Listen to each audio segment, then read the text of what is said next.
किसी का टांग फट जाएगा बीच में से अगर इस तरीके से इतना ऊपर करेगा तो।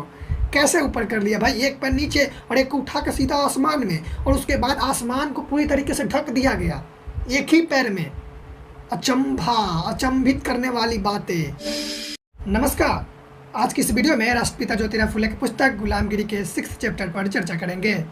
इस चैप्टर का शीर्षक है विष्णु का वामन अवतार एवं राजा बलि के संबंध में। तो चलिए शुरू करते हैं।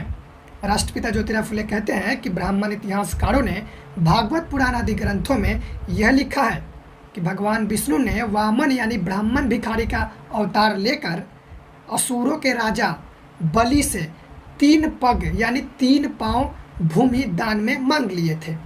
उसके बाद भगवान विष्णु के वामन अवतार ने एक पैर में पूरे पृथ्वी को ढक दिए थे यानी पृथ्वी को कब्जा कर लिए थे।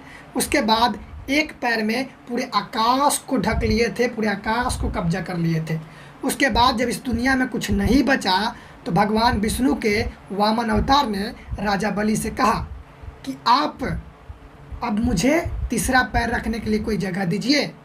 तो राजा बलि ने कहा कि अब तो मेरे पास कुछ नहीं है, तो आप अपना तीसरा पैर मेरे सर पे रख दीजिए। तो अब भगवान विष्णु के वामन अवतार ने राजा बलि के सिर पर अपना तीसरा पैर रखा। उसके बाद राजा बलि को पाताल लोक में पहुंचा दिया और फिर राजा बलि के जो गलत कार्य थे उसका अंत हुआ। अब राष्ट्रपिता ज्योतिराव फुले ब्राह्मण इतिहासकारों के इस लेखनी पर सवाल उठाते हैं और कहते हैं कि ब्राह्मण इतिहासकारों ने लिखा है कि विष्णु के वामन अवतार ने एक पैर में पूरे पृथ्वी को ढक दिया। तो अब आप ये बताइए कि जब विष्णु के वामन अवतार ने एक पैर में पूरी पृथ्वी को ढक दिया तो उस समय जो पृथ्वी पे जीव जंतु पेड़ पौधे और लोगों के घर रहे होंगे सभी के सभी तो उनके पैर के नीचे दब गए होंगे। तो फिर इतने सारे मौतों का जिम्मेवार किसको ठहराया जाए? इसका जिम्मेवार तो स्वयं भगवान विष्णु के अवतार वामन ही है। फिर ज्योतिराव फुले कहते हैं कि कितना बड़ा पैर था जो पूरे पृथ्वी को ढक दिया। भैया कैसी कथा है, आप सोच सकते हैं। और पृथ्वी एक ही है पूरे यूनिवर्स में, यूनिवर्सल ट्रूथ है। तो इस घटना के बारे में भारत के अलावा अन्य देश जैसे अमेरिका, जापान, चीन, इंग्लैंड, रूस, France, Italy, Germany, Spain, Switzerland, Ireland, Holland इत्यादि देश के लोगों को क्यों नहीं पता है इस घटना के बारे में? क्योंकि पृथ्वी तो एक ही है और जब वो पृथ्वी को ढकते हैं तो पूरी दुनिया के लोगों को पता होता है ये बात, लेकिन ऐसा तो बिल्कुल नहीं है। खैर इस बात को छोड़ दीजिए। फिर दूसरा पैर भगवान विष्णु के वामन अवतार ने आकाश की ओर रखा, मतलब एक पैर में पूरे आकाश को ढक दिया। तो अब आप यह सोचिए कि एक आपका ये इस तरीके से पैर है, एक पैर धरती पे और दूसरा पैर आप आकाश में लेके जाइए, किस तरीके से आपका हो जाएगा? टांग जो है कैसे हो जाएगा? आप एक पैर रख कर सोचिए कि आप अपने एक पैर को कितना ऊपर उठा सकते हैं। एक पैर आपका धरती पे है और एक पैर से ऊपर है। अब सोचिए किसी का टांग फट जाएगा बीच में से अगर इस तरीके से इतना ऊपर करेगा तो। कैसे ऊपर कर लिया भाई, एक पैर नीचे और एक को उठा कर सीधा आसमान में, और उसके बाद आसमान को पूरी तरीके से ढक दिया गया एक ही पैर में।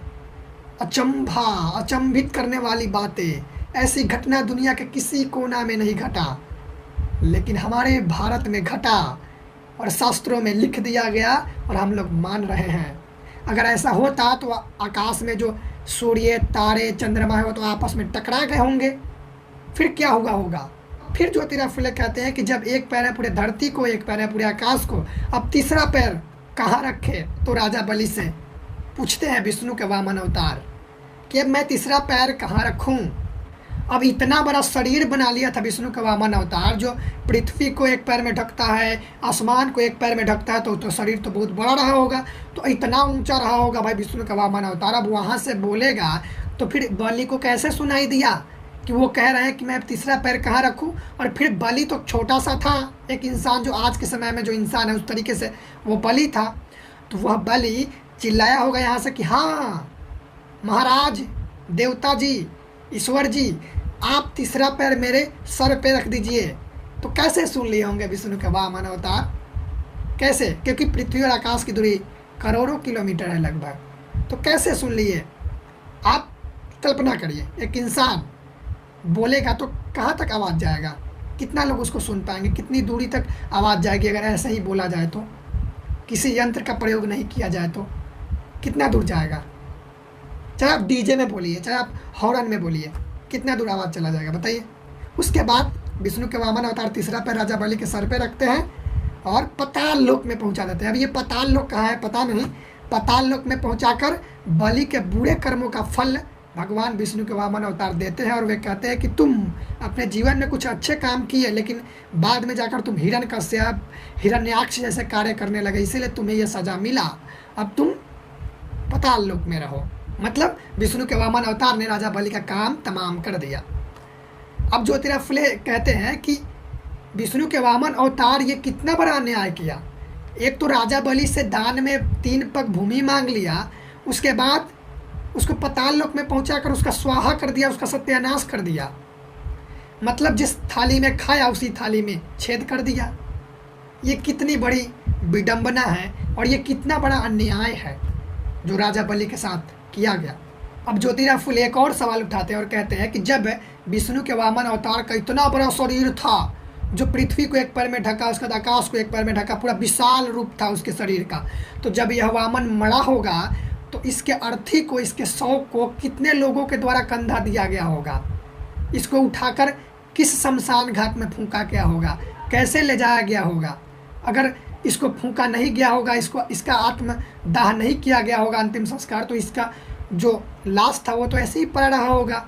फिर क्या हाल हुआ होगा विष्णु के इस वामन अवतार के लाश का जब यह मरा होगा। तो राष्ट्रपिता ज्योतिराव फुले कहते हैं कि इन तथ्यों से साबित होता है कि विष्णु कोई भी वामन का अवतार नहीं लिया, बल्कि विष्णु विदेशी आर्य ब्राह्मण था जिसने मूल निवासी राजा बलि का हत्या करके उनके प्रदेश पर कब्जा कर लिया और उनके प्रदेश को गुलाम बना लिया। और इसी सच्चाई को छुपाने के लिए ब्राह्मण इतिहासकारों ने इस तरीके की झूठी, अंधविश्वासी, काल्पनिक और अवैज्ञानिक ग्रंथों की रचना कर दी ताकि आगे चलकर सच्चाई का पता मूल निवासियों को ना चल सके। फिर ज्योतिराव फुले कहते हैं कि ये देवताओं और राक्षसों का लड़ाई नहीं था, बल्कि यह विदेशी आर्य ब्राह्मणों और मूल निवासियों के बीच का लड़ाई था, जिसे ब्राह्मण इतिहासकारों ने देवताओं और राक्षसों का लड़ाई बना दिया। तो 6th चैप्टर यहीं पर समाप्त होता है। यह जानकारी राष्ट्रपिता ज्योतिराव फुले की पुस्तक गुलामगिरी के पेज नंबर 24, 25, 26, 27, 28 और 29 से ली गई है। अगली वीडियो को नोटिफिकेशन के लिए हमारे चैनल को सब्सक्राइब कीजिए। धन्यवाद।